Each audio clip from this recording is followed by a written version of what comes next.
भारत अखंड न्यूज, सत्य की खोज में 24/7। रविवार को सीजन में पहली बार सरदार सरोवर के गेट खुले। अंकलेश्वर तालुका के दीवा देवी, सफरुद्दीन, अलिया बेट, बोर भरता बेट जैसे निचले इलाकों में ग्रामीणों को सतर्क कर दिया गया। केवड़िया में नर्मदा बांध का स्तर 133 मीटर पार होने पर रविवार सुबह 6 बजे से बांध के गेट खोल दिए गए और 2 लाख क्यूसेक पानी नदी में छोड़ा गया, जिससे भरूच शहर समेत तटवर्ती इलाके के 61 गांव प्रभावित हुए हैं। बाढ़ आ गई जिसे इसे जारी कर दिया गया है, चूँकि भरूच में गोल्डन ब्रिज पर भी नदी का स्तर बढ़ने की आशंका है। इसलिए नगर पालिका ने फुरजा समेत निचले इलाकों में वाहनों का मार्ग मोड़कर लोगों को सावधान रहने का निर्देश दिए हैं। चूँकि नदी का स्तर बढ़ने की संभावना है, इसलिए लोगों से नदी के किनारे न जाने का आग्रह किया है।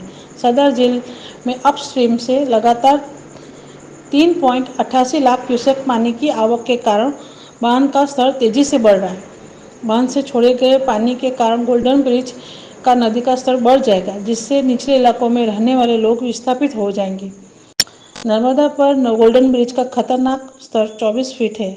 जब नदी 24 फीट तक पहुंचती है तो गोल्डन ब्रिज, जुग्गियों, फुरजा और डांडिया बाजार के साथ साथ अंकलेश्वर तालुका के कुछ गांवों में बाढ़ आ जाती है। लेकिन वर्तमान में बांध से केवल 2 लाख क्यूसेक पानी छोड़ने की योजना है। नदी का मौजूदा स्तर 14 फीट है, जो चिंताजनक है। सतह से 10 फीट नीचे नदी तल में बाढ़ आ जाएगी। बांध के पानी के कारण नदी तल क्षेत्र में बाढ़ आ जाएगी, इसलिए लोगों की नदी तल में न जाने की सलाह दी गई है। पटनी के आसपास के गांवों को भी सुरक्षित रहने को कहा गया है। आज गोल्डन ब्रिज पर अंकलेश्वर के मामलतदार ने मीडिया से बात करते हुए कहा कि पानी गोल्डन ब्रिज के खतरनाक स्तर से ऊपर नहीं जाएगा, इसलिए लोगों को डरने की जरूरत नहीं है, ये भी कहा। रिपोर्टर योगिता पगारे, वलसाड। हाल में ચોમાસાની सीजन शुरू हो मध्यप्रदेश में વધુ વરસાદ થવાથી નર્મદા ડેમમાં પાણીની આવક વધી ગયેલ છે। નર્મદા ડેમનું રૂલ લેવલ મેન્ટેન કરવા માટે આજે સવારે 6 વાગે 50,000 થી 1.5 લાખ જેટલું ક્યુસેક પાણી છોડવામાં આવી રહેલ છે। અત્યારે પાણી છોડેલું છે એ પાણી નર્મદા કિનારે ભરૂચ જિલ્લા, વડોદરા જિલ્લા અને તે રીતે અંકલેશ્વરના કિનારામાં પણ આ પાણી આવવાનું છે।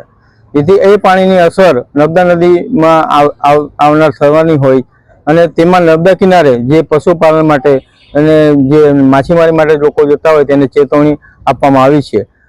અંકલેશ્વર તાલુકાના કુલ 14 ગામ છે, એમાં તમામને આ સૂચના આપવામાં આવી છે। ગઈકાલે રાત્રે પણ હું જાતે તમામને ગામે ગામ સૂચના આપી અને પંચકાસ કરવામાં આવેલ છે। આ પાણી જે છોડવામાં આવી રહેલ છે, જેનાથી ભયજનક સપાટી અત્યારે અહીંયા 22 ફૂટ જે છે એ થવાની શક્યતા નહીવત છે। એટલે લોકોએ આપણા માધ્યમથી જણાવ્યું કે લોકોએ ગભરાવાની જરૂર નથી, પરંતુ ફક્ત નવાગામ ડેમમાં જે પાણીનું રૂલ લેવલ મેન્ટેન કરવા માટે આ પાણી છોડવામાં આવી રહેલ છે, તેનાથી કિનારાના ગામોમાં રહેતા લોકોને સાવચેત કરવાનો એક અભિગમ અમારો રહેલો છે। અને અત્યારે હાલમાં પણ તમામ ગામોમાં તલાટી કમ મંત્રી શ્રી, સરપંચ શ્રી તમામને એલર્ટ કરવામાં આવેલ છે અને નદી કિનારે પોલીસ બંદોબસ્ત પણ ગોઠવવામાં આવેલ છે।